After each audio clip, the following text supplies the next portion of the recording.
Bom dia, boa tarde, boa noite a todos que estão nos assistindo, seja a hora que você está assistindo a essa gravação. Eu sou o professor Eric Vinícius, estou aqui com meu amigo mestre Rob Lu. Hoje a gente tem um conteúdo fundamental para você que vai fazer a prova da UERJ. É uma prova que incentiva a leitura, né? E a partir desse livro, se espera do aluno dominar o conteúdo do livro para se preparar para essa redação. Então hoje nós vamos falar muito sobre o livro, o contexto do livro, vamos falar sobre a redação. Então essa é a aula para você que precisa se preparar para a UERJ, mas para você também que gosta de história, gosta de geografia, geopolítica, se for o caso da nossa pauta aqui, né? O mestre aqui vai nos orientar, né? Então, para você que gosta de história, para você que lê o livro, para você que quer ler o livro e quer compartilhar para quem gosta também, essa também é uma aula para você. Então se inscreva no canal, o nosso Salecast está chegando com tudo. Eu estou muito empolgado com essa história, com essa situação, né? É o meu primeiro e vai ser o primeiro de muitos. E esse mestre aqui tinha que ser o primeiro. Roberto Lúcio, mais conhecido como Rob Lu, muito obrigado pela presença. Você é um ídolo, né? Eu vou ter que falar disso aqui um pouquinho, não tem jeito, né? Eu antes de ser da educação, já havia falar o nome Rob Lu, né? O cara tem quantos anos de profissão aqui? 30 mais ou menos. 30, eu tenho 34 anos de idade. Então você imagina, já ouvia falar. Mas aí quando eu me encontro com o curso de letras, eu não vou contar essa história porque é muito longa, eu vou para o mercado de trabalho, aí eu conheço uma aluna chamada Maria Isabel, e excelente aluna, aplicadíssima, fez um ano de aula comigo, hoje ela está na faculdade, enfim. Mas a verdade é que conheci essa aluna, um ano depois conheci o Rob Lu, tive o privilégio de ter uma aula num cursinho em que ele me rendia, então a gente se encontrava, aí a gente virou amigo de Facebook, aquela história toda, aí eu vi no perfil dele essa aluna com ele, eu falei, peraí, como assim? Fui procurar saber, Maria Isabel, filha de Rob Lu, ou seja, era pra gente se encontrar, meu amigo. Era pra gente se encontrar, desde então, é uma amizade mesmo, de verdade, né? Verdade. E a pessoa que eu tinha que chamar para falar desse livro é a maior referência para mim de leitura, isso sem dúvida, tá? Eu já te falei algumas coisas a esse respeito, mas para deixar bem claro aqui, né? Então vou começar com essa primeira pergunta, antes de mais nada, antes da gente começar para valer, quantos livros você acha que você já leu na sua vida? Ih, rapaz, aí você me pegou, rapaz. É aquela pergunta que não tem resposta. Difícil, Não, é sério, porque você é a pessoa que eu mais tenho referência de leitura. Mais uns 8 mil livros. Putz, você tem noção do que é isso? Porque na verdade Assim, você começa cedo também, né? Eu na realidade comecei com quadrinhos, né? Com 10, 11 anos de idade, né? E daí eu embalei. Aí depois você vai mudando, né? Uhum. Revistas esportivas também, no antigo Placar, né? Fazia coleção também, Tex, os Vingadores, os Defensores, tudo isso a gente lia muito, né? Porque naquela época não tinha a questão da internet. Nós estamos falando de... os anos 70, 80, né? Então, a TV não pegava muito bem, né? Os desenhos também não eram lá essas coisas, né? E a gente acompanhava muito quadrinho, né? E havia um tempo maior, né? A gente tinha 3 meses de férias no final do ano, né? E no meio do ano tinha mais um mês, né? Então até o mais vagabundo dos vagabundos... O pessoal fica com inveja agora. Chegava a ler um livro, né? Vagabundo, olha só. Entendeu? Então aí dava tempo, né? Tá certo. Dava tempo. Muito tempo aí sem sentido. Mas na verdade, né? Você achou na leitura uma maneira de entender, assim, como você pode evoluir, né? Que a cada leitura é uma evolução. Dizem que a cada livro que você lê, você aprende de 25% a 30% no máximo, né? Não dá para capturar tudo. Por isso que o ideal é quando você pega um assunto, é que você leia o mesmo assunto de vários autores diferentes, né? Porque aí você consegue chegar a 100%, né? E chegando. Eu faço mais ou menos isso aí, né? Então, tento fazer mais ou menos isso. 25% a 30% que você falou, né? Mais ou menos por aí. Tem estatística, cara. Mais ou menos isso. Tem noção? É porque não captura, né? Como é que você vai capturar tudo do livro, né? É igual um filme, né? E a primeira leitura? Você vê o filme uma vez, você pega algumas coisas, você vê a segunda, opa, não vi isso. Vi a terceira, ficou faltando isso. Perfeito. Até que você várias vezes você decora até as falas, né? As crianças costumam decorar as falas, né? Sim. Elas assistem várias vezes. O o mesmo filme, né? Aí começa a decorar as falas, né? Perfeito. Então ajuda muito, né? E aí, no final das contas, resumindo, né, para a gente ir para o livro daqui a pouco, você faz geografia, depois história, né? Você entende que essa é a sua área para se...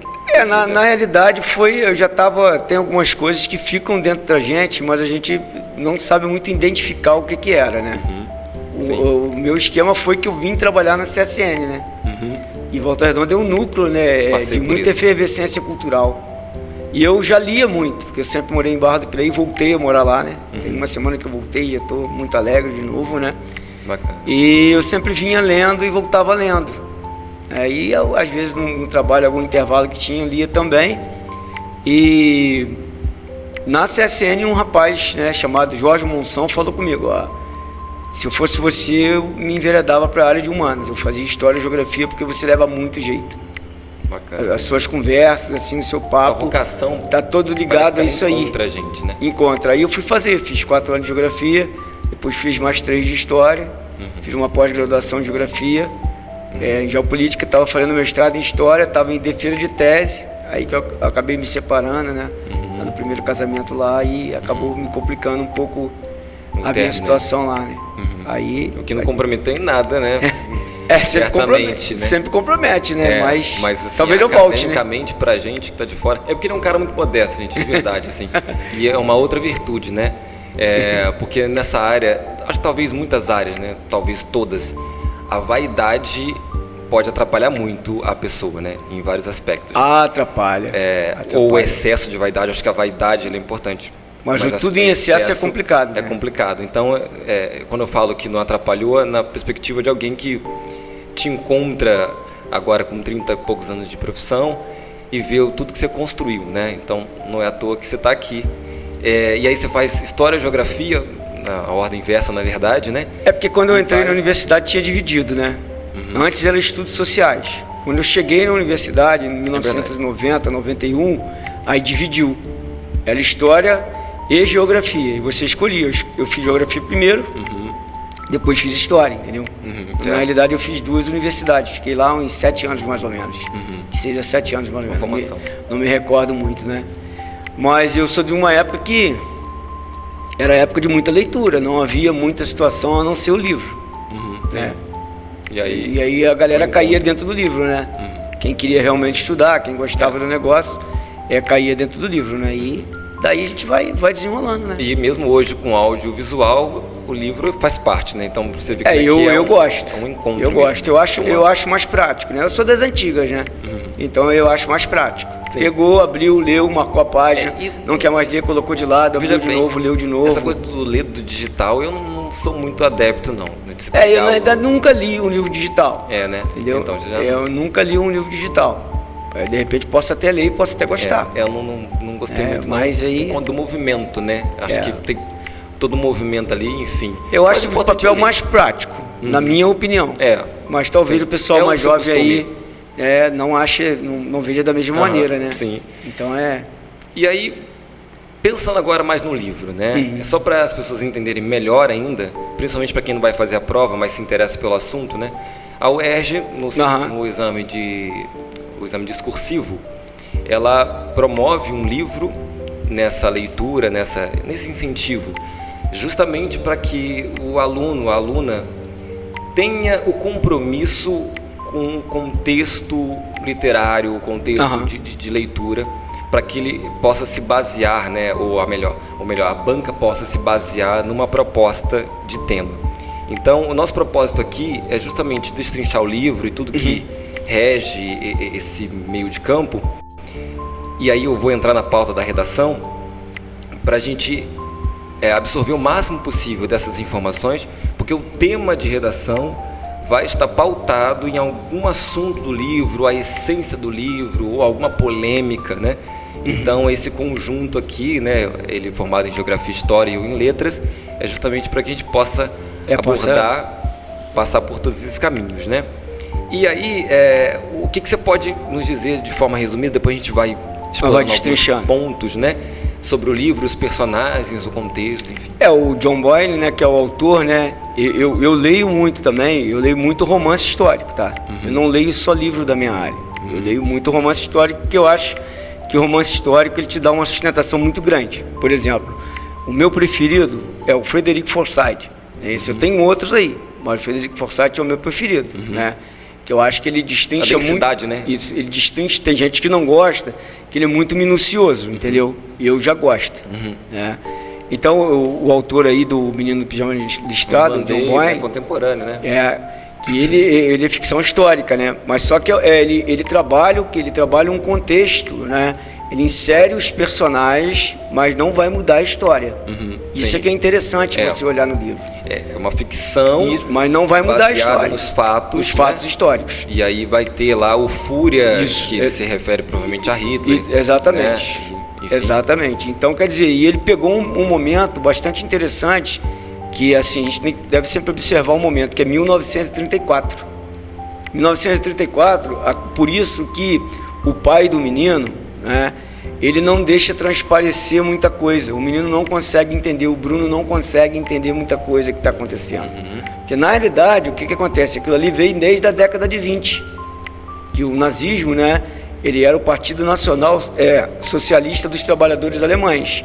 Era uma fachada para o Partido Nazista. Certo. Aí o Hitler foi preso, esse Landesberg, aquela coisa toda, e lá ele escreveu Mein Kampf, né, com Rudolf Hess, aquela coisa toda, e montou toda a estrutura do nazismo.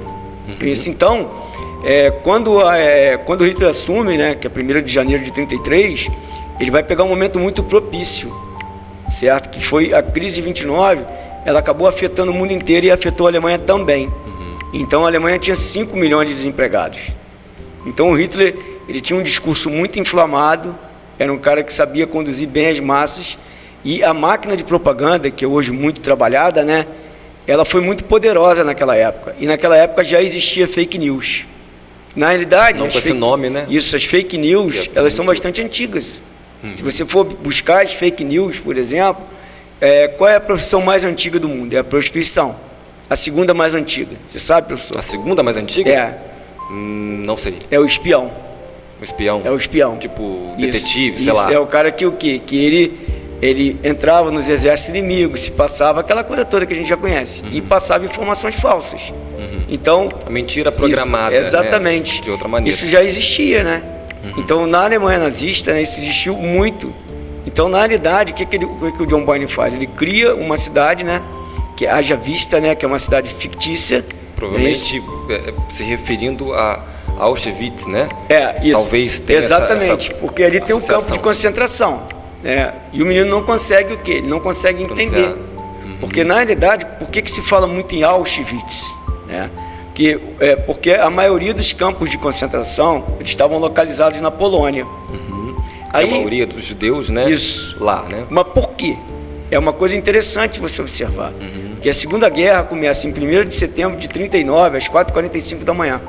Quando a Alemanha invade... Você sabia o horário? Você sabia o horário? Isso. O horário eu não sabia. Olha só quanta coisa. 1º de setembro de 1939, às 4h45 da manhã. Desculpa te interromper. Por que o horário é importante nesse caso? Por que isso é datado? Isso é uma coisa minha mesmo.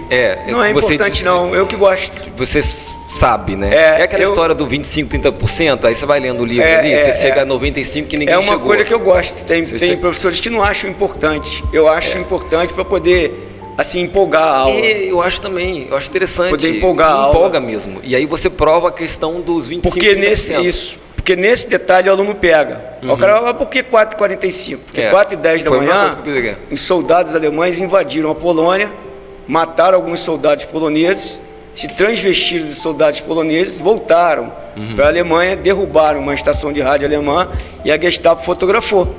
E colocou a culpa dos poloneses, para você ter um sparring, que é o motivo. Perfeito. Então a Alemanha vai dizer, nós invadimos a Polônia porque eles derrubaram o quê? Uma estação de rádio alemã. Isso está num livro chamado Mila 18.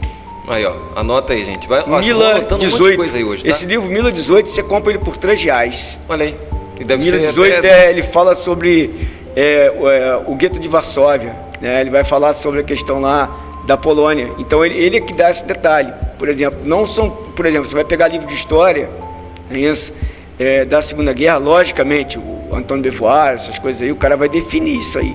Mas a maioria não define, entendeu? Tá.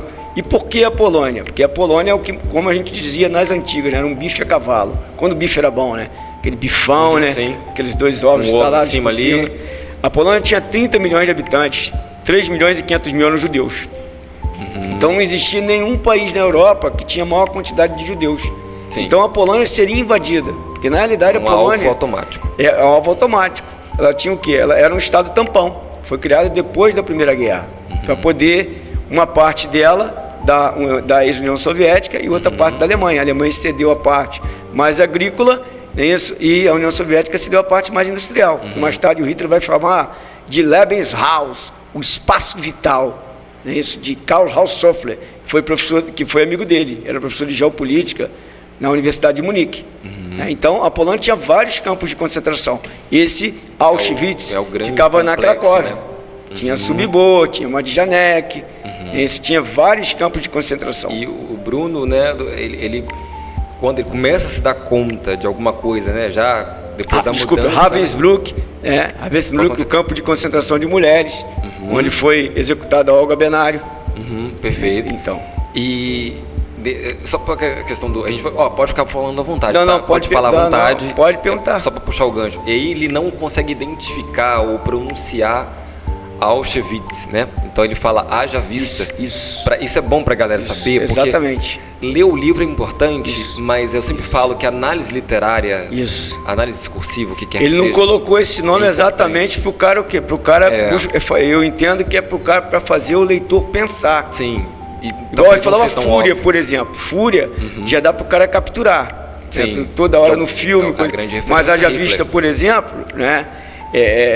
Nem todo mundo vai capturar, que no caso seria Auschwitz, que tem aquela placa, né? Você chega em Auschwitz, está lá, exatamente. O trabalho enobrece o homem. É no sul da Polônia, Cracóvia. Max Weber, né? Se não me engano. Isso. Terra de João Paulo II. É isso. João Paulo II era da Cracóvia. Então ali, e a Polônia, né? Um país extremamente católico. Você vê como é que é a situação. Então, a invasão da Polônia, né? Desencadeou isso tudo aí. E os campos de concentração, na realidade, em 1934, o que está acontecendo? O Hitler está tomando o poder. Então ele ainda vai ascendendo ao poder, ele vai fazer um processo de dominação muito grande, tipo uma manipulação de consciências, que a gente chama hoje num linguajar mais técnico, né? Onde foi muito utilizado um meio de comunicação que o pessoal despreza muito ainda hoje, mas ele tem um grande poder de entrada nas massas, inclusive mais pobres, que é o rádio. Eu sou por exemplo, que ouço rádio pra caramba. Eu gosto mais de rádio do que de TV. Então, quer dizer, ele pelo rádio, ele conseguiu dominar a Alemanha inteira. Que o ministro da propaganda dele, o doutor em literatura, Joseph Goebbels, ele era muito esperto. Ele dizia que uma mentira contada 100 vezes, ela vira verdade. Então ele enganava muitas pessoas assim.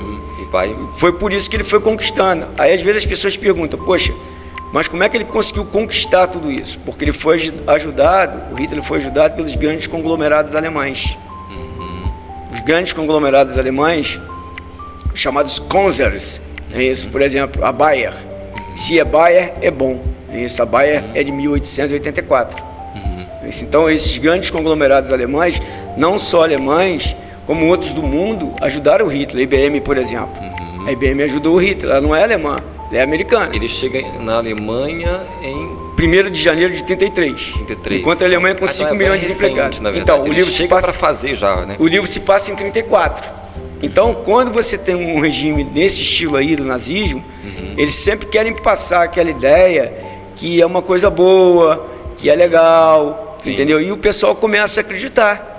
O pessoal começa a engolir isso aí, porque você começa a falar, vai falando.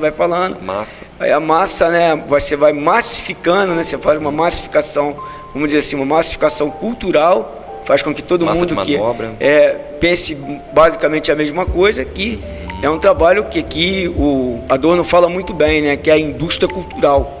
Theodor Adorno, né? Cultural, Escola de Frankfurt e tal. Escola de Frankfurt, o Adorno, Hockenheim, né? Ele fala sobre isso aí.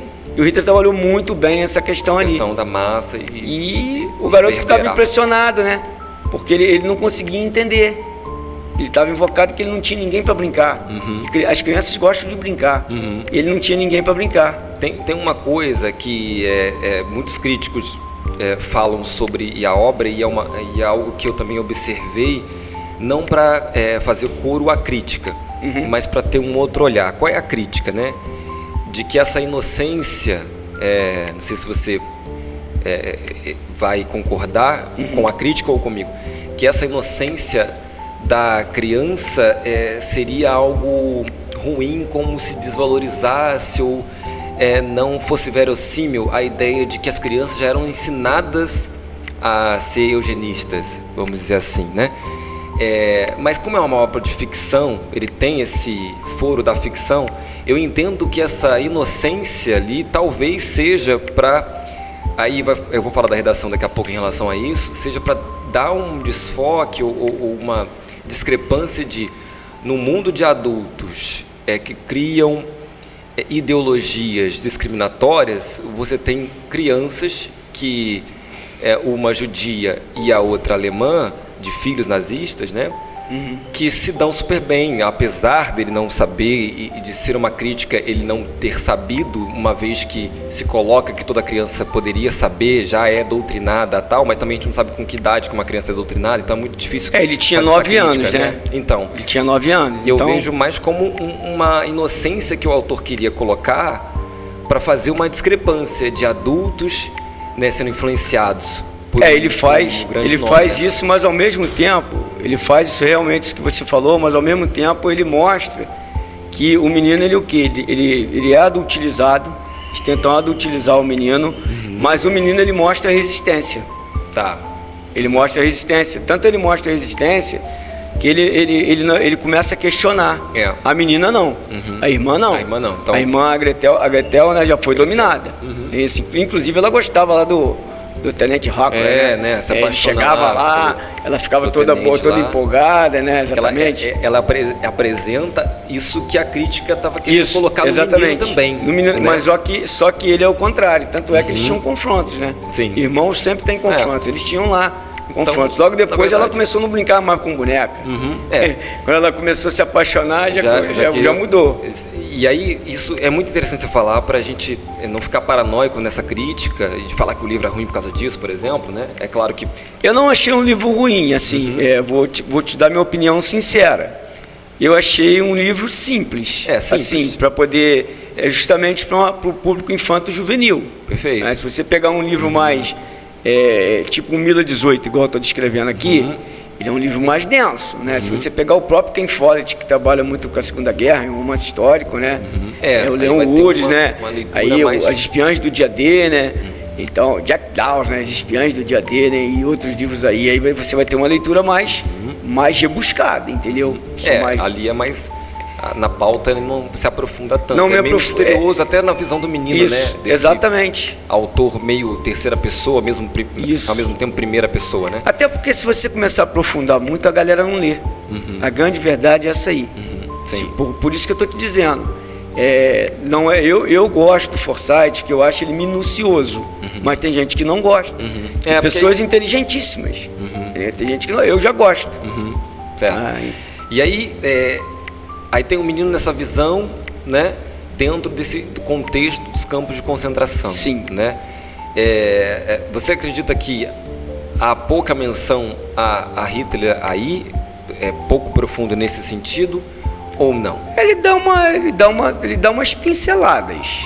Né? O Hitler, inclusive, só aparece uma vez, rapidamente. Ele dá umas pinceladas. E, na realidade... Talvez tenha um detalhe que pouca gente saiba, né? O Hitler nasceu em Braunau, esse 1º de abril de 1889, filho de Louis Hitler e Clara Hitler. Olha só, hein? Isso. Há um detalhe interessante de uma frase do Hitler. A melhor biografia do Hitler, para quem quer se aprofundar, é Joachim Fest. 1.200 páginas, editora Nova Fronteira. 1.200 páginas? Então realmente é um... Isso. Tem o Tom Holland também, que são 2 volumes, é bom também. E o Hitler, ele tem uma frase interessante: respeitei meu pai, mas amei minha mãe. Porque a mãe dele o Hitler era austríaco, né? A mãe dele era ariana pura, já o pai dele não. O pai dele tinha sangue judeu. Inclusive num livro chamado Os Arcanos Negros do Hitlerismo, esse do Tom Robert Amberlin, é esse o nome do autor. Impressionado você lembrar página preta, ele mostra que o Hitler tinha 25% de sangue judeu. Eu já ouvi falar alguma coisa tinha nesse sentido. 25% de sangue judeu. E aí, o que acontece? Dali, por isso que quando ele vai falecer a mãe, coisa e tal, ele vai retornar, tinha uma graninha, ele retorna à Áustria, né? E ele tenta algumas profissões que ele não é bem sucedido, né? Como a questão de pintor, a questão da arquitetura, né? E há também questões relacionadas ao sexo, mas isso aí a gente não pode provar. Dizem que a primeira relação sexual dele foi com uma prostituta judia que passou sífilis para ele. Nossa Senhora. Mas isso aí a gente não tem assim tem ideia, né? Então ele cresceu, ele lutou na Primeira Guerra, né? Ficou 10 dias cego com gás mostarda. Então o Hitler ele era mais alemão do que os próprios alemães. Sim. E aí até a confusão de achar. Exatamente. Que ele é dessa Muita parte. gente. E aí ele começou a galgar degraus elevados, né? Tanto é que quando ele depois que ele domina a Polônia, você pode ver que o outro alvo dele é a França. Ele vai colocar a França de joelhos. Exatamente, que ele vai retornar lá na Primeira Guerra. Isso, então ele coloca a França de joelhos ali. Isso na Segunda Guerra Mundial. Na Segunda Guerra Mundial, em 40, a França é dominada em 2 semanas. Sim, isso. Há resistência, mas há os colaboracionistas de Vichy, o general Henri Pentin, esse que tinha 70 anos, né? Então, quer dizer, a França vai cair de joelhos, vai ser dominada por ele. Né? Vai haver resistência? Sim, vai haver resistência, mas ela vai ser dominada. Agora, o contexto é interessante porque o que acontece? O Hitler não age sozinho. Ele tem todo um time jogando junto com ele. Capitaneou, né? Ele capitaneou a Alemanha inteira. A Alemanha, inclusive os alemães não gostam que fala nisso, que fale-se nisso mais. Que hoje. É um grande vexame, né? É um grande vexame, coisa e tal, mas realmente aconteceu. Todo mundo foi dominado pelas ideias do nazismo. Então, na perspectiva do livro, talvez, tá? Uma pauta de redação voltada muito para o Holocausto propriamente não seja o viés de uma proposta de redação, uma vez que não, embora a gente muito não descarte batido, nada, né? Tá muito batido, né? E até pelo livro, porque a gente sempre tem, pelas provas anteriores, né? Então, por exemplo, no George Orwell, né? George Orwell, em 1984, Sim. em que há essa distopia de uma realidade. Só para lembrar do tema aí da UERJ 2022, por aí, 21, o tema foi sobre mentira programada. Né? Eu não vou lembrar a frase tema propriamente, mas a mentira programada é uma arma válida para manipular politicamente. Então, o que eu quero dizer com isso é que a gente vai tentar falar dos detalhes do livro e para além do livro, mas já me atendo à redação, antes do Rob continuar, a essência geralmente do livro é que vira o tema. Então, talvez ali a amizade, num contexto mais conturbado. Eu propus, né, para alguns alunos o tema se a desumanidade é algo inato do ser humano, que lembra mais Thomas Hobbes, ou é algo mais de sociedade corromper, né? Outros grupos, que aí é mais a ideia de Rousseau, né? Então eu trabalhei um pouco sobre isso. Então eu acho que é mais nesse caminho de da humanidade, também, né? Durkheim, exatamente, né? Perfeito. E aí você vai falar, Raquel? Nada. E aí esse é o ponto, assim. Eu acho que essa amizade dos dois, essa questão do mundo infantil, isso aí chama muita atenção, mas aí você pode continuar a nossa contexto. Porque o que acontece, o que eu estava comentando aí com a galera aí, com vocês aqui, com você aqui, porque o garoto, ele sente que tem alguma coisa diferente, que tem alguma coisa diferente ali, que ele não é bobo, e ele começa o quê? Ele começa a dar bastante atenção ao colega, ao Chumel, esse que ele fica com pena. Chuel, né? Esse Chuel, eu não sou assim um perito na... não, todo mundo aí, vai falar diferente. Ele vai o quê? Ele leva comida para lá, ele rouba comida, né? Aí começa a ser questionado em casa, aquela coisa toda, porque ali existia o quê? Ali uma escravidão. Uma escravidão disfarçada, não tanto disfarçada. Todo mundo tinha medo, porque todo mundo que trabalhava na casa era basicamente judeu, ódio, né? E os caras eram o quê? Ficavam com medo de perder aquele privilégio. Porque entre os judeus existiam os capos. Quem eram os capos? Eram os judeus que tomavam conta dos próprios judeus, que até matavam. Exatamente, porque eles tinham que fazer uma manutenção da vida dos tiranos, né? Então, quer dizer, isso aí é complicado também. Mas o garoto percebe isso e não dá muita ideia. Não dá muita ideia. Sim. Tanto é que ele vai o quê? ele vai falecer, né? Exatamente por conta o quê? Por conta de... Gente, se você não ler o livro, aqui vai ter spoiler, não tem jeito, a gente vai ter que falar. Ele vai falecer por conta do amigo, né? Sim. Porque ali você tem o quê? Na tentativa da ajuda, né? Na tentativa da ajuda, porque ali ele está fazendo uma alusão, no meu modo de ver, tá? Tá, ele está fazendo uma alusão da conferência de Vancy, que tem até no meu canal. Meu canal de videoaulas, lá, se o pessoal quiser dar uma moral, né? Sim, né? É só lá no já pode falar de uma vez. É só ir lá no YouTube, digitar o canal Rob Espaço Lu. Canal Rob Lu. Mais fácil. Mas não pode ser junto, não. Canal Rob Espaço Lu. Não, o pessoal tá vendo o seu rosto aí, ó. E não vai ter outro Rob Lu igual, não. Eles vão perceber. E no Instagram, professor.Rob Lu. Professor.Rob Lu. Gente, Instagram, Rob Lu. YouTube. O Instagram eu tô aprendendo com o professor Eric, né? O professor Eric tá me ensinando. E ninguém me falou, não. Foi ele que me falou. Tá? Meus vídeos estavam sendo cortados pela metade. Mesmo assim, o pessoal tava vendo. Tava vendo. O pessoal legal comigo. Então. O pessoal gente boa comigo. Veja bem, né? Perfeito. Eu nem terminava nada e o pessoal tava curtindo. Então agora acessa lá pra você assistir na íntegra, tanto no Instagram quanto no YouTube. E aí eu percebo que ele tá fazendo uma alusão à conferência de Vancy. Tá. Que foi em 1942. Pra gente aí. A conferência de Vancy foi uma conferência feita às margens do Lago Vancy. Tá. Isso, então ali foram os gigantes da cúpula do nazismo. Polônia, certo? Isso. Não, Alemanha. Conferência de Vancy. Tá, então, não, tranquilo, sem problema. Antes tinha tido a Noite dos Cristais, em 1938, onde o Hitler mandou destruir todas as lojas de judeus, matou muitos. E mesmo assim os judeus acreditavam que não ia acontecer nada daquilo com eles. Tá. E até que foi definido a chamada solução final. Tem até alguns documentários na Netflix, né? Não me recordo agora, tem um documentário na Netflix que chama A Solução Final, onde foi decidido que os judeus seriam executados. Tá. Detalhe interessante, assim, que eu acho interessante nós abordarmos, né? Que o Hitler queria montar uma etnia, né? Que hoje se fala mais de etnia, na época se falava raça, de gigantes loiros de olhos azuis. Sim, de olhos azuis. Olhos azuis. Que seria o mais excessivo ali, na visão ariano deles, o mais puro. Na visão deles, os olhos verdes seriam executados. Olha só, os olhos, é bom falar isso, porque a gente, na biologia, a gente vai ver lá ali que os olhos verdes indo para aquilo que não é tão recessivo, por assim dizer, né? Eu não sou da área, né? Mas quanto mais vai escurecendo, mais da biologia dominante, recessivo e tudo mais, né? Então, até nesse ponto. Os olhos verdes derivam do castanho, entendeu? O azul por exemplo, o azul do James Bond, Daniel Craig. Aí você pega, por exemplo, um olho azul de um brasileiro, né? Que nossos olhos são fruto de caldeamento, de miscigenação. Total. No Brasil não tem branco. Não existe branco, todo mundo aqui é miscigenado. Se você pegar um olho azul de uma pessoa aqui, comparar com o olho dele, vai dar diferença. Sim. Porque ele é ariano, ele é branco puro. Perfeitamente. E a gente não está falando só branco, de tom de pele não, tá, gente? Não é só fenótipo não, é genótipo também, é toda uma construção. Porque tem cara que acha, por exemplo, que o cara, eu conheci uma pessoa que só a pele do cara era branca, o cabelo enrolado. Não é branco. O cabelo dele é enrolado. Na verdade, não tem nada a ver uma coisa com a outra. Professor de biologia porque pode falar melhor, né? Isso aí.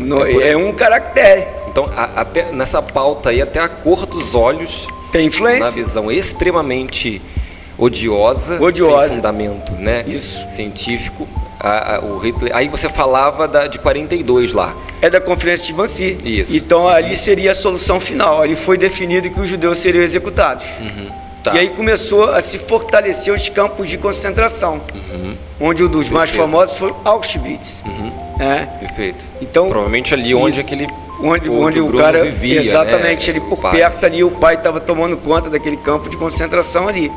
Perfeito. E aí começou a se trabalhar, né? Porque o livro é interessante, como a gente está desmiuçando o livro, né? Ele entra muita coisa. Por exemplo, quando você começou a executar judeus, como que eles eram executados? Você colocava os judeus, por exemplo, dentro de uma caçamba de caminhão e apertava o acelerador e matava asfixiado. Mas ele estava gastando muita gasolina.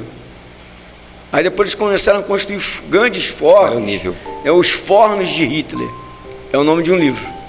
Tem um livro assim. Não estou me recordando o nome agora. Tá, você pode ficar agora mesmo eu vou me lembrar o nome do... Se você recordasse, eu ia ficar bolado. Eu vou me recordar o nome do autor. Onde você construía fornos é isso, os fornos lá. E o que acontecia? Você vê como é que a coisa era dominada. Você estava assando pessoas, as pessoas eram colocadas ali, eram assadas ali. Como carne humana assada, né? Ela tem um cheiro muito ruim, as pessoas das imediações começaram a reclamar. Como eles queriam dizer que não ia acontecer nada daquilo, aí a Bayer criou o Zyklon B. O que é o Zyklon B? É um gás. Então, por exemplo, galera, banho era uma coisa que não existia. Então, né, piolho era uma coisa, inclusive, é retratado no livro. É retratado no livro. Piolho, ele raspa o cabelo. Ele raspa o cabelo, Bruno, né? Exatamente. Raspado. Então, começa a matar com gás. Tipo um genocídio em série. Todo mundo vai tomar banho. A galera inocentemente acreditava, né? Colocava chuveiro mesmo, né? Aí Mas você é verdade. fechava e Gás. aí o nazista de fora, ele abria o chuveiro, em vez de sair água, saía gás. Que era o Zyklon B, que é um gás que foi projetado pela Bayer, né? Que está aí hoje, né? Firme e forte. Sim. Que é o maior grupo químico farmacêutico do mundo, que é de Munique. Exato contexto. Que é de Munique, onde tudo começou. Munique é a capital da Baviera, Sim. onde tudo começou. E o aí- nazismo começou ali, E você vê que se estendeu, né? se estendeu, dominou tudo. Apesar de tudo, né? Ficou a parte comercial intacta, Isso. por assim dizer. E aí é engraçado porque o que acontece com o Bruno, né? O Bruno, propriamente, ele é todo uma crítica em cima disso, porque ele não vai a favor do pai nesse sentido, embora ele vai A irmã entendendo muito detesta aos ele. poucos, né? Tem um conflito com a irmã. Ele é acometido pela questão do piolho, que leva à raspagem de cabelo. Justamente no processo, é óbvio que é ficção, isso foi escrito para isso, né? Mas a gente tem que olhar a crítica por trás disso, para que ele pudesse se infiltrar ali, né? Junto com o pijama que foi conseguido lá, para Exatamente. que ele pudesse, ironicamente, ser morto da mesma maneira que vários judeus foram mortos, né? Executados. Para ter uma espécie de... Para cada um tinha uma estrela. Para Isso, testemunho de Jeová é tinha bom uma você estrela. falar isso. Para testemunho de Jeová tinha estrela, para Isso. cigano No- tinha outro, no pijama ali. para negro tinha outro. Isso. E aí você o quê? Você identificava. Para homossexual tinha outro. Homossexual. Então, quer dizer, isso tudo o quê? Isso tudo a gente não pode deixar retornar esse tipo de coisa. Esse tipo de coisa assim, ele começa realmente lentamente. Começa lentamente, parece que não vai ser nada. Quando você vê, você perde o controle. O filme A Onda, né, mostra isso. Porque isso chama-se manipulação de consciência. Sim. Por isso Porque isso Pode- é a mídia, pode- que é o quarto poder. Por isso que a questão de que é polêmico, tá, gente? Mas a gente precisa falar disso. Até que ponto vai a liberdade de expressão, uma vez que tudo começa na ideia, né? É na ideia. O incêndio não começa com um fogaréu, ele começa com uma fagulha. Ele começa e e vai é crescendo. muito sensível essa ideia de você, como a gente já teve polêmica na internet, né? De pensarem que uma ideia de um Estado que pensasse nazista, inclusive foi essa palavra, né? Não seria um problema, como se fosse uma liberdade de expressão, como se a ideia ela não fosse nada, sendo que na verdade tudo começa pela ideia, né? Lógico, E não vai- foi, matou 6 milhões. Então, Só começou não por uma matou ideia. mais por conta de Oscar Schindler. A lista Por quê? de Schindler, porque ele salvou mais de 1.500.000 judeus com a fábrica de panelas dele. Tá, qual é o contexto aí O exatamente? contexto na época, porque ele o quê? Ele tinha uma fábrica, é isso, e é um filme bastante interessante, que quem faz o papel dele é o Liam Neeson, é esse, então ele empregou muitos judeus ali. Então, como você precisava também de mão de obra, né? Então, o que acontece? Esses não foram executados, então ele conseguiu salvar. É um filme que vale a pena ser visto. Apesar de eu creio que deva ter mais de 20 anos já, Ah, é? é um filme que vale a pena ser visto, né? Que mostra bastante o quê? Por exemplo, A Queda, do Joaquim Phoenix, né? Um filme, Os Últimos Dias de Hitler. É um filme Esse aí espetacular. foi bem premiado e recente, né? Esse aí tem uns 10 anos, ou mais, um pouquinho. Esse é Mais tão de 10 anos até? Tem. Tá. Esse é tão interessante que, se você veja bem, que o Hitler, ele tinha tanta influência, porque como que ele controlava os generais? Isso, porque você pensa assim, pô, mas como é que o cara tinha tantas cabeças brilhantes ali, como que ele fazia para dominar todo mundo? Ele criava confronto entre eles. Ele fazia com que os generais dele, uns odiassem os outros. Então, quer dizer, e ele ficava de boa. Eles ficavam brigando lá embaixo, ele ficava no líder pedestal e dominava. O Goebbels, que era ministro da propaganda, o segundo ou terceiro na hierarquia nazista, ele arrumou uma amante. E a mulher do Goebbels, a Magda Goebbels, ela foi reclamar com Hitler. O Hitler falou, pode deixar que eu vou resolver isso. E fez com que o Goebbels terminasse com a amante. Então, e aí o que aconteceu? A Magda Goebbels ficou mais fanática no Hitler do que o próprio Goebbels. A ponto de ela executar, eu não vou dar spoiler do filme, de ela executar inclusive os filhos. Nossa, porque ela, esse ponto, né? Isso. Ela não imaginava um mundo sem o nazismo. Então aí, voltando até um pouco para a questão da redação, você observa que quando a gente fala de holocausto e tudo mais, manipulação é uma boa palavra. Né? Manipulação de consciência, eu acho que fica show. Manipulação é uma boa palavra. Então, uma frase tema até que ponto a manipulação de consciência leva as pessoas a uma mudança de comportamento, né? Porque a UERJ sempre coloca uma pergunta e que pode ser respondida sim, não ou depende, tá, gente? É bom lembrar disso.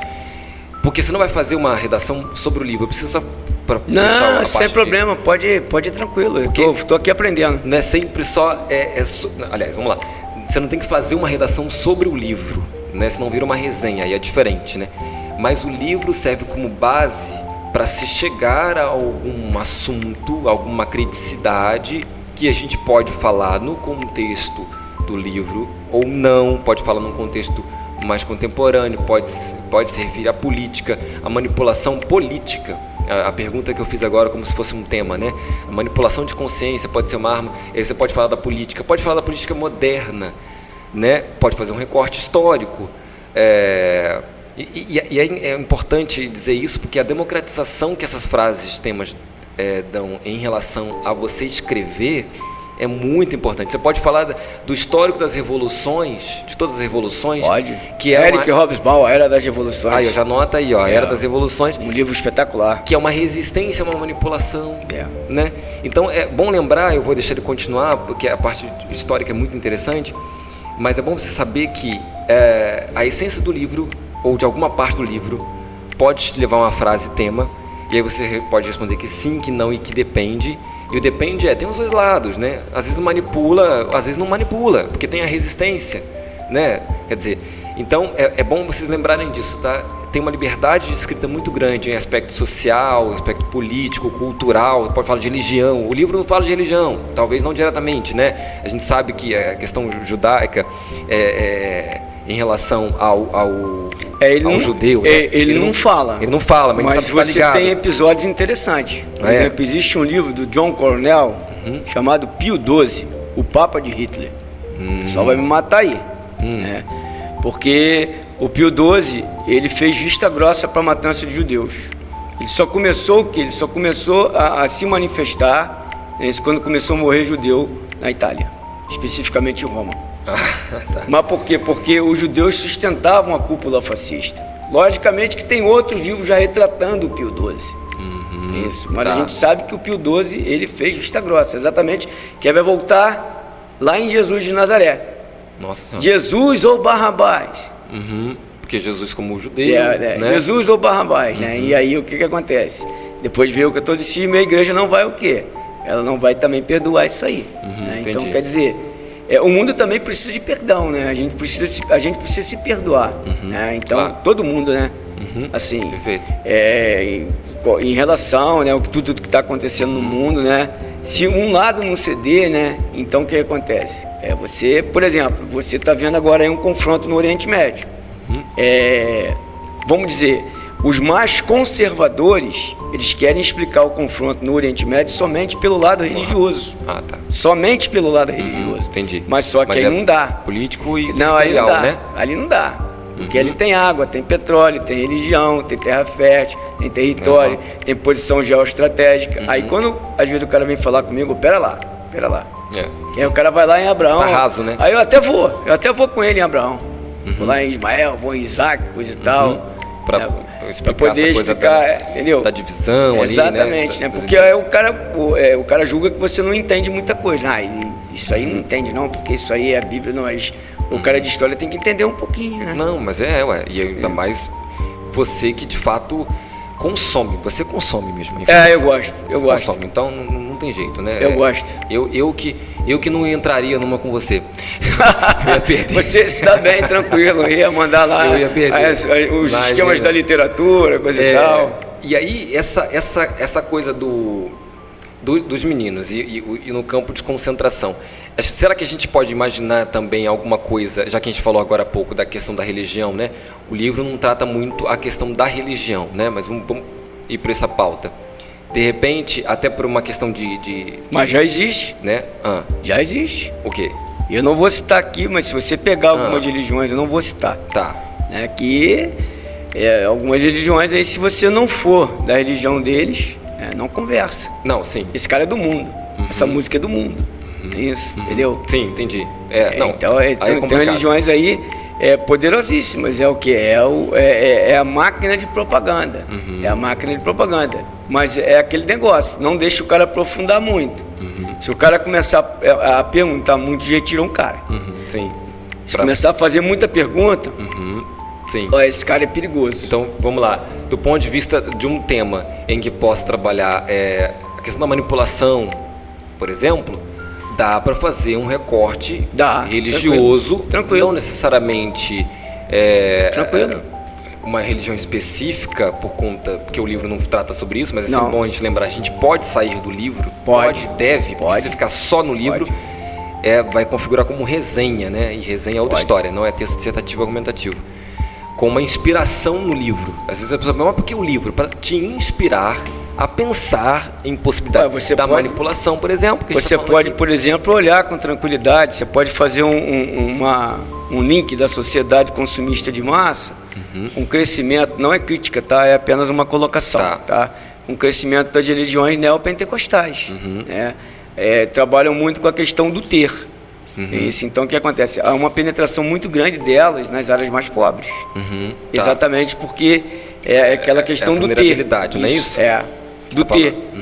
Porque eu não posso ter isso, mas se você for fiel àquela coisa, trabalhar muito, você vai comprar uma casa de 2 milhões de reais, chegando a 200 reais por mês. Mas se você trabalhar muito, vai conseguir. Sim. Então é aquela questão da sociedade consumista de massa, né? Da obsolescência programada. Isso aí. Tudo isso aí tá tudo dentro, na realidade fica tudo envolvido, né? Fica tudo envolvido. É bom a gente dizer isso, tá, gente? Porque considerando que, apesar do livro, eu gosto de enfatizar isso, vou falar até o final de hoje, a gente entendendo que pode ir para além do livro, e é bom que se vá, nós estamos com uma enciclopédia aqui. Obrigado, para que isso. destrinchar. Então, tudo que ele falar, você anota. Então, caso o tema se volte... Existe um livro que eles deveriam comprar, A Indústria do Holocausto. Você já falou para mim. Se puder, o nome do autor, o primeiro é Norman, se você puder ver aqui. Tá. O segundo nome eu não sei. Não é que eu não sei, é difícil de pronunciar. A Indústria do Holocausto. Tá, eu posso ver aqui. O primeiro nome é Norman, o segundo eu não sei pronunciar. Então esse livro seria muito interessante que as pessoas lessem esse livro também. E ele é um livro barato, você consegue comprar. O primeiro nome é Norman, ele é historiador. O segundo nome eu não consigo pronunciar. Deixa eu ver aqui, peraí. Apareceu aqui. Você vai conseguir. Ele aqui na naturalidade, porque pela pronúncia. Eu acho que ele é judeu. Isso. Finkelstein. Isso. O nome é difícil. Porque essa. Aí ele vai falar de que qual é a ideia desse livro, a indústria do Holocausto, que depois do genocídio, veja bem, não estou defendendo isso aí, o genocídio de 6 milhões de judeus. A questão. Aí se trabalha uma indústria do Holocausto. A ideia é do judeu coitadinho que está trabalhando direto aí. A rede de TV que comanda o Brasil aí mostra todo dia. Ela não mostra só do outro lado, ela mostra só um lado. Sim, e que a gente pode associar com, por exemplo, o racismo estrutural. Isso, sem dúvida. Pode associar com o racismo estrutural. E aí, vamos imaginar uma introdução aqui. Introdução, tema, a manipulação. Você usou uma expressão melhor do que eu pensei aqui. Manipulação do que você falou da consciência? Manipulação de consciência. A manipulação de consciência. Essa colocação está no livro chamado Jornalismo. A mídia como espetáculo. José Arbex Júnior. Então, aí, me referindo à indústria do Holocausto, ou então à escravidão, ou alguma coisa nesse sentido, uma introdução contextualizando qualquer contexto histórico de dominação, como a indústria do Holocausto, a própria indústria cultural. Porque aí é do cinema, né? Cinema, vai vir os livros, aquela coisa toda. Que se você lê livros, por exemplo, no caso, e não é crítica, tá? Livro é para você ler, né? E você tira essa conclusão. Se você lê livros de judeus, por exemplo, de autores judeus, e tem muito, Leon Uris é um deles. Ele vai pender para o lado de Israel. Né? Então você tem que... O Passo de Mitla, por exemplo, é um livro do Leon Uris, né? Então, quer dizer, ele mostra exatamente essa questão do Oriente Médio aí, mas é mais defendendo o lado o lado judeu, né? Então aí esse recorte como um processo histórico de manipulação, né? Como uma característica do ser humano, né? Na busca de poder, pode ser uma introdução para responder a pergunta. Provavelmente sim, né? A minha câmera é essa aqui agora. Tá. Para responder, tá? Que sim, que há uma manipulação, deve ser a resposta mais comum para poder partir para o desenvolvimento. E depois eu falo de desenvolvimento, de conclusão. Mas a questão diante dessas possibilidades, né? E de tanto repertório que você está me trazendo aqui... Algumas coisas. Depois vocês voltam ao vídeo, né? Caso queira rever. Terra, território, poder. Geopolítica. Isso aí. E aí você faz um recorte sobre isso. Terra, território, né? poder. Terra, território, poder. Já vejo uma introdução. Terra, território, poder. Ponto. A guerra geopolítica. Então. Né? Entendeu? A geopolítica é o cérebro do Estado. É o cérebro do Estado. O cérebro do Estado. Pode anotar isso. É o cérebro do Estado. Para uma introdução da vida aí. Então o que acontece? Então a questão territorial também é importante. Sim. Porque, por exemplo, todo mundo fala da formação do Estado de Israel. 14 de maio de 1948, legal, né? Todo mundo sionismo, lembra. Beleza. Mas o pessoal não lembra de 15 de maio de 1948. Foi a Nábica. Da expulsão? Não foi. E foi expulsão. A Nábica. Foi a catástrofe. Eles consideram, por exemplo, foram expulsos 700 mil palestinos. Aí ninguém fala. Qual é o ano mesmo? O dia. 14 de maio de 1948, 15 de maio de 1948. Tá, que foi o finalzinho da... Aí é o lado o quê? Aí é o lado árabe-palestino, mas isso ninguém fala. Tá, o pessoal fala da forma... Isso, o pessoal fala da formação do Estado de Israel. Não, e tem também, salvo engano, a expulsão deles pelo Império Romano lá atrás. Isso aí, é já lá na Guerra da Judéia. Então. Em 64 até 73 DC. Então. O confronto de Massada. Quem escreve bem isso é o Flávio Josefo. Então, Flávio Josefo. Aí você vai ter o quê? O cara é um judeu em Roma, o nome do livro. Que aí tem toda essa... Aí você posso tem o quê? dizer diáspora, sei lá. Isso, tem uma saída, diáspora. Entendeu? Que isso também não se fala, né? Não se fala porque você vai voltar à história antiga, né? Acha que é uma invasão, né? Até pode ser, em algum ponto de vista... Isso. De algum grupo que não fortalece, porque havia resistência, vai de novo no território. Então, porque essa região do Oriente Médio ela foi dominada no ano 63 a.C. por Pompeu o Grande. Então ela é dividida em 4 partes. A Judéia, a Pérea, a Galiléia e a Samaria. Só que a mais resistente era a Judéia. Assistam a minissérie na Netflix, Maria Madalena. Vai mostrar os zelotes. A galera gosta de série. Isso, é muito boa, Maria Madalena. Zelotes eram aqueles que zelavam pela formação do Estado de Israel. Então, naquela época, já existia a ideia da formação do Estado de Israel. Então, aí todo o histórico, né? Para você perceber a questão. Voltando um pouco, que mais? Você tinha, eu tinha separado aqui, junto com o que você tinha me mandado, né? O que a gente pode abordar mais aqui, né? Você falou do Partido Nacional Socialista, né? O que a gente pode mais... não tem um professor. O que você queria falar do professor? Que a gente tem um papo antes, o professor, né? O professor ele é doutrinador. Então. Ele é um professor doutrinador nazista, né?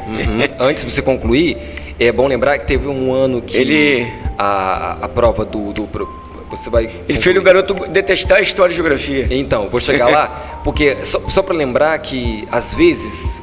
Pode acontecer de um personagem virar a inspiração para a frase tema da redação. Como aconteceu em algum ano, agora não vou lembrar qual, em que o livro cobrado foi... cobrado não, né? Sugerido. Foi Vidas Secas. Graciliano Ramos. Exatamente. E aí o que leva... A frase tema foi mais ou menos assim. O que leva pessoas na condição de Fabiano a submeter a situações complicadas, alguma coisa nesse sentido. Esse é fera. Né? Graciliano Ramos é fera. Pois é. Então... No caso do professor que era um doutrinador, De repente, a partir desse contexto, desse personagem, vem uma frase tema de uma doutrinação. Alguma coisa nesse sentido. Aí, o que você ia... O professor, ele vai doutrinando o garoto, só que o garoto, vamos dizer, ele arredia a doutrinação. Ele é assim, ele pode não saber de nada, mas ele tem... Como é que eu vou te falar? Ele tem um feeling para as coisas. Ele sabe o que mais ou menos é certo e o que é mais ou menos errado. Então, quando o professor começa a tentar a impor algumas ideias, ele começa a resistir. Perfeitamente. Como História e Geografia são duas matérias que iriam ajudar o professor a doutrinar ele começou a resistir. Ele vai dar aula de História e Geografia por detesto. Porque ele começava a colocar algumas ideias, né? Que o garoto já sabia que, mesmo sendo aí um tanto quanto puro, né? Ele já sabia. O interessante do autor, que ele mostra um garoto puro 50% e esperto mais 50%. Não é tão puro assim. Tanto é que ele resiste. Porque quando ele vai começando a saber, ele não fora. Vai junto. Não né? vai junto, então, ele começa a resistir. Essa é a sacada do autor. Ele resiste. O professor, essa aula eu não vou prestar atenção. Eu já não gosto mais dessa matéria. Aí tem amizade com... Aí dava mole, ele saía, levava pão, levava isso, levava chocolate. Que era uma coisa que na época era muito difícil, né? Não é à toa que tem muito chocolate hoje, né? O chocolate realmente o quê? Naquela época era uma coisa assim, inalcançável, né? Ih, professor, gastei. Inalcançável, gastei. Caramba. Inalcançável. História meteu lá inalcançável. E aí o camarada, né, levava as coisas pro garoto comer, né? E aí, né, o cara ficava doido, né, cara? Coisas que ele nunca tinha visto, né? Olha que interessante. E aí, porque é assim mesmo, cara, se veja bem. É uma coisa que você pode trazer pro cotidiano. Uma pessoa que não está acostumada, vamos dizer, com... Vou tirar o meu exemplo. Tá. Eu sou muito fã de frutas, entendeu? Então, normalmente, minha geladeira tem muitas frutas, diversas frutas. Certo. Eu gosto muito de suco Aurora também. Mesmo tendo trabalho de escravo lá, ainda compro ainda. Estou errado, mas compro porque ele é gostoso. Eu gosto do verde, Então, você vai. O doce eu não gosto muito. Se você chega na sua casa, uma pessoa que não está acostumada a ter muito isso em casa, ela fica doida. Perfeito. Ela quer tomar o litro de suco Aurora inteiro. Perfeito. Não tem problema tomar, não. O problema todo é que depois no outro dia não vai sair do banheiro.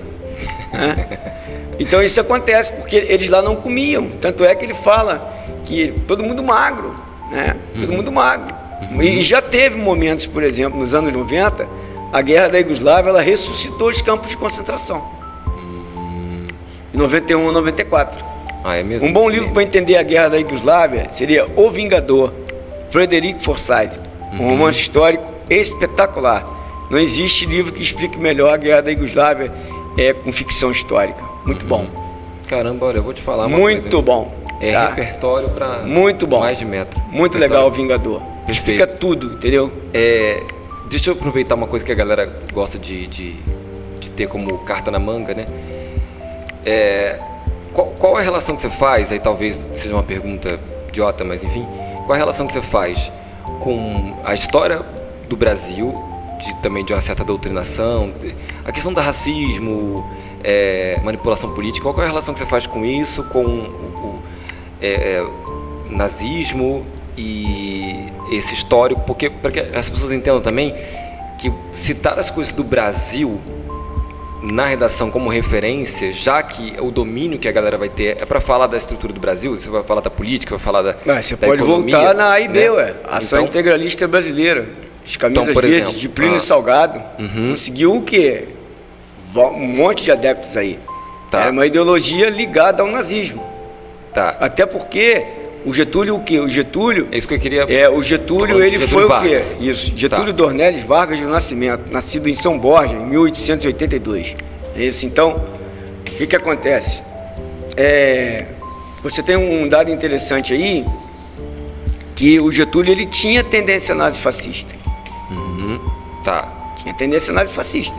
O Getúlio, ele inclusive, naquela minissérie, só puxar o óculos porque tá ficando meio embaçado, naquela minissérie Aquarela do Brasil, mostra isso. Se vocês assistirem a minissérie Aquarela do Brasil, vai mostrar isso aí. Que ele estava o quê? Ele estava, quando chegavam, em 34, ele colocou aqui uma lei de cotas. que quase ninguém sabe. Essa lei de cotas aí estava impedindo imigrantes de chegarem aqui.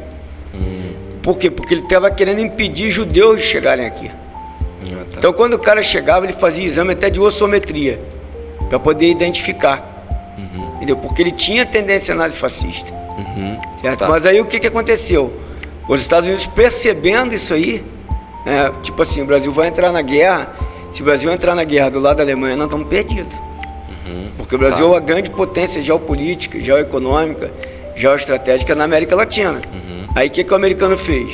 O americano pegou emprestado as bases de Fernando de Noronha em Natal, e o Getúlio, muito esperto, pegou o dinheiro. Aí construiu a CSN em 1941 e a Vale do Rio Doce em 42, e o Brasil pulou para a guerra do lado dos aliados. Isso aí. Então, assim, volta só para o nome inicial ali. Eu sei que a galera pode voltar ao vídeo, mas qual que você tinha falado o nome, o contexto? A e B? A e B. Isso é fácil, é a Ação Integralista Brasileira de Plínio Salgado. Confesso que não é muito da minha era os memória, camisas não. verdes. Era um camarada, o grito dele, sabe qual era? O grito nazismo era Heil Hitler. Aqui ele dizia o seguinte, que o povo brasileiro era o mais forte, por causa da miscigenação. Então ele dava um grito chamado Anauê, que é um grito indígena. Entendeu? Então ele trabalhava a questão da miscigenação, que a gente seria mais forte porque somos miscigenados, aquela coisa toda, né? Então. Por que eu estou te perguntando isso? Pra gente.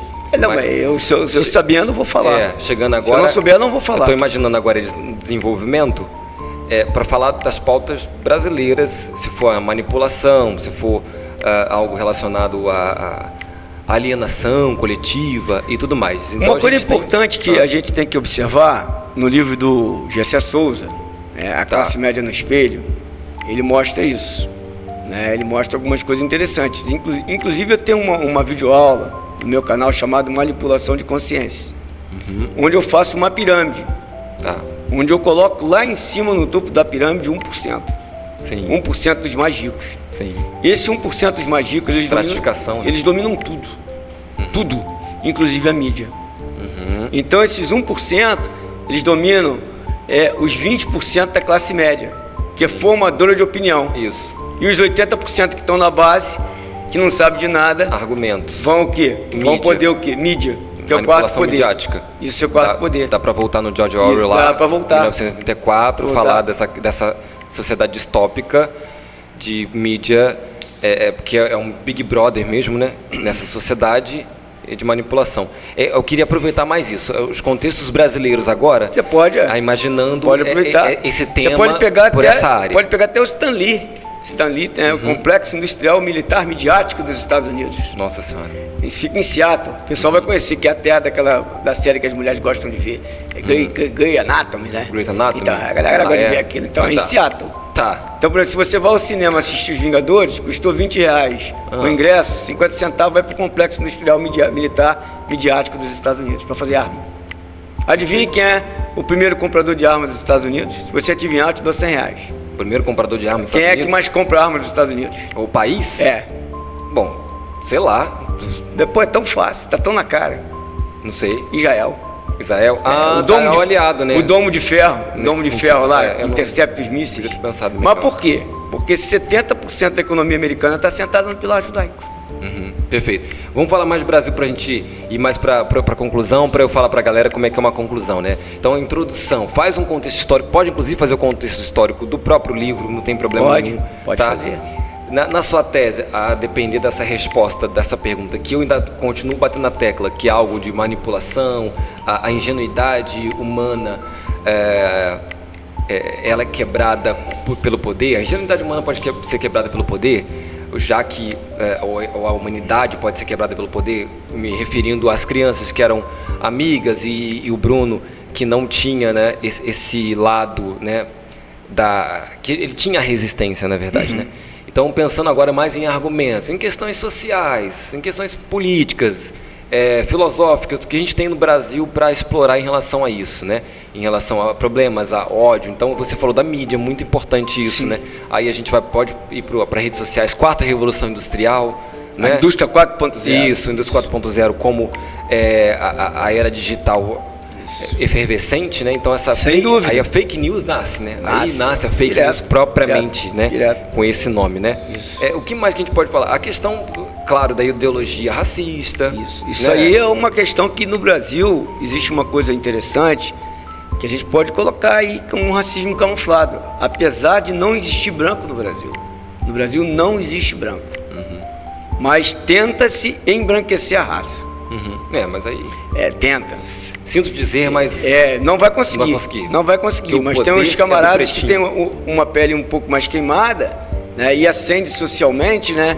Começa a ganhar um pouquinho mais de dinheiro, mas dificilmente casa com seu par. Nós sabemos muitos casos que o caso escolhe uma pessoa de olhos claros e ainda determina a cor do olho. Tem que ser azul. Se não for azul, ele não quer. Exatamente. Exatamente para poder o quê? Porque isso é uma teoria que vem do Spencer, o sociólogo, o Herbert Spencer. Porque quando os imigrantes chegaram ao Brasil, entre 1880 e 1902, chegaram mais de 2 milhões de imigrantes no Brasil. O pessoal fala assim, os imigrantes chegaram para substituir a mão de obra escrava pelo trabalho assalariado europeu. Existe isso, existe, mas é segundo lugar. O primeiro lugar, o número 1, é o embranquecimento da raça. Eles iam ocupar esse espaço de trabalho, acho que até que é automático também, né? Mas era embranquecer. A ideia era embranquecer. Não conseguiu. Pode vir por aí que não conseguiu. E nem vai conseguir. Olha que interessante, a ideia da raça pura, né? Eugenista, muito similar com o que a gente fala ali do século XX no Brasil, com embranquecimento. Então, olha o paralelo. Continua. Né? Continua. Paralelo. Essa questão do embranquecimento continua. Perfeitamente. Ela continua. A gente sabe que enquanto a escravidão não era negócio mais e pelo menos por lei não deveria. Mas isso não significa que a ideologia se acabou. Continua. Ela tomou outros tentáculos, transformando-se em negro não pode entrar na universidade. Tinham leis disso da gente. Leis de nos anos 60 né? não podia entrar no clube, não bastava ter. Bastava o cara podia ter a pele clara, mas se ele tivesse o cabelo crespo, ele não entrava. Pois é. Inclusive clube em Barra do Piraí.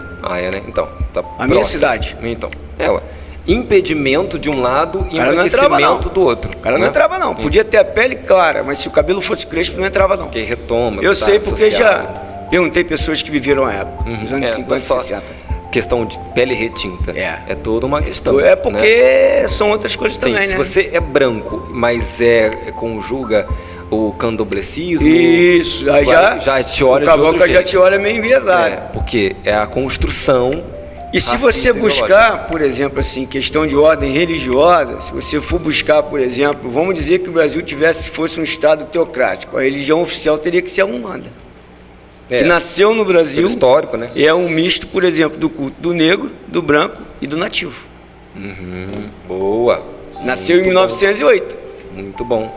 A Umbanda é genuinamente brasileira, o candomblé é africano, mas a Umbanda é brasileira. A mistura dos três ali, como é que é? Como é que se dá o nome? É mameluco? Não, como é que é? Não, é um sincretismo.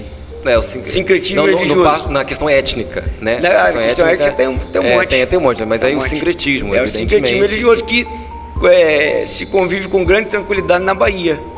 Bahia de Amada, Roja Amada. Ele gosta. Terra do Sem Fim, Tieta do Agreste, você é um tesão. É um cara mais... o Roja Amada é bom.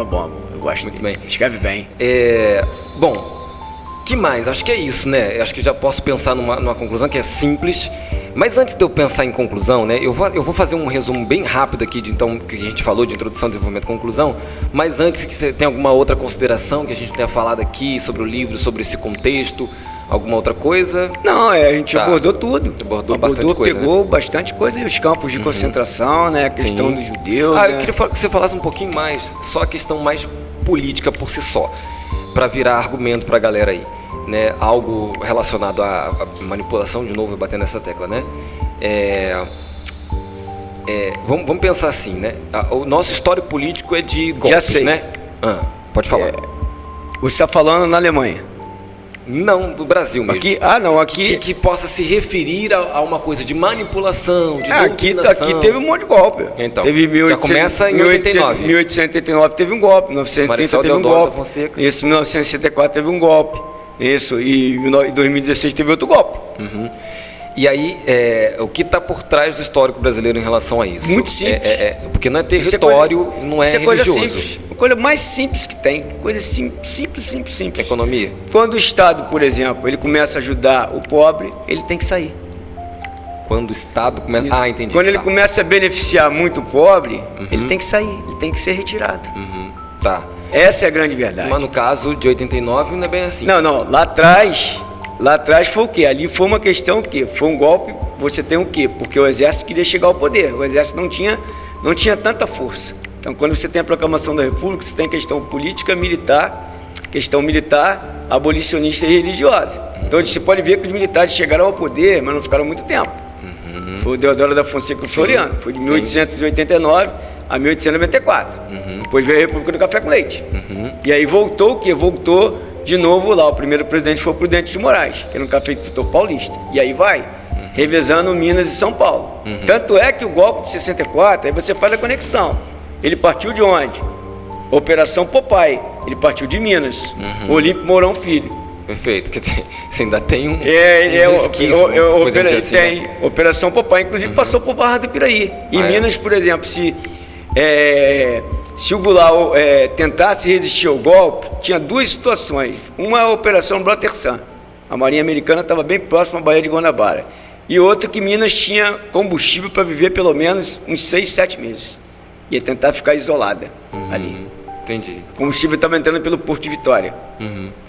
Perfeito. Então, assim, gente, introdução, a depender do tema, tá? A gente não pode ficar especulando milhões de temas aqui também. Quer falar mais Quem gosta de um calhamaço, leia René Armand Dreyfus. É um calhamaço. Tá. Sobre o quê? A questão do Estado. Do Estado que vai mostrar o golpe de Estado de 64. Entendi. Ó, tá tudo isso aí. Vai mostrar aí. O contrato social. E os livros do Hélio Gaspari, né? A ditadura derrotada, a ditadura escancarada, a ditadura encurralada. O contrato social, né? Isso mostra. Essa ideia da pseudo-garantia do Estado, né? Assim, o contrato diz que tem que ser assim, né? Mas na prática é uma pseudo-garantia do Estado. E a sociedade democrática, né, pensando no Brasil, evidente, né? Uma sociedade democrática que precisa exercer seus direitos. Aí entra uma questão de poder. Você veja bem, o rico precisa do Estado? Esse 1% de rico? Não, então. Que eu imagine. Não, mas não. O cara, que para você, professor? Você acha que é um cara rico? Não, eu sei. O cara rico, se ele quiser comprar uma fazenda agora de 60 milhões, não, ele compra. Eu tô dizendo que não, mas... Ele não é igual a gente, fica pensando, o dinheiro da passagem, o dinheiro do almoço. O cara rico não tem problema. Nesse sentido... Não tem. Mas de recursos, não. Não tem, mas é 1%. Mas o negócio é poder. Sim, perfeito. É questão do poder. E aí, essa introdução contextualizada, seja das quais... Gente, foi tanto repertório aqui que, nossa senhora, é muita coisa. Eu acho que eu falei demais, me desculpe. Não, você não falou demais não, você falou... Falei demais, Falou muito no bom sentido, né? Demais aí. Parece que passou, muito parece que foi o que a gente precisava ouvir mesmo, né? E aí, a nível de redação, é importantíssimo que haja um projeto de texto baseado na resposta da pergunta, que a manipulação de consciência, por exemplo, né, desumaniza, vamos imaginar isso. Então, o início seria ali o Holocausto, por exemplo, né, ou a escravidão. Isso. E no desenvolvimento buscar algum apoio da área da política, da sociologia, coisas que acontecem no Brasil, até no mundo, né, mas o Brasil é o que a galera vai ter mais afinidade para falar, né, geralmente é isso, né. E qualquer aspecto está valendo. Qualquer aspecto, você pode falar de questão de raça, de religião, todo aspecto ali. Conclusão, é um resumo, né? Porque no Enem a conclusão ela é interventiva. A ideia de tentar solucionar o problema, isso é uma pauta obrigatória do Enem. Se é obrigatória do Enem, logo não é algo que você precisa fazer para o UERJ da vida. Então é só um resumo mesmo de tudo isso. Eu acho que eu queria dar mais ênfase mais ao conteúdo do que propriamente às técnicas aí de redação, né? Não, tá tranquilo. Você manda, professor. E é isso, né? É isso. Mais uma coisa? Então, mais uma vez, seu canal. Primeiro agradecer a galera aí, agradecer ao professor de ter me convidado aí. É uma honra estar participando aí. Pode me convidar várias vezes que eu venho com prazer aí. E se puder dar uma moral no meu canal lá, não tem muitos inscritos lá. Não tô ganhando nada não, pessoal. Tá? É só para poder me dar uma motivação lá. A gente tem um trabalho, a gente quer ser visto para tudo aquilo que a gente faz, exatamente, um sentido para outras pessoas para ajudar outras também, pessoas, né? aí.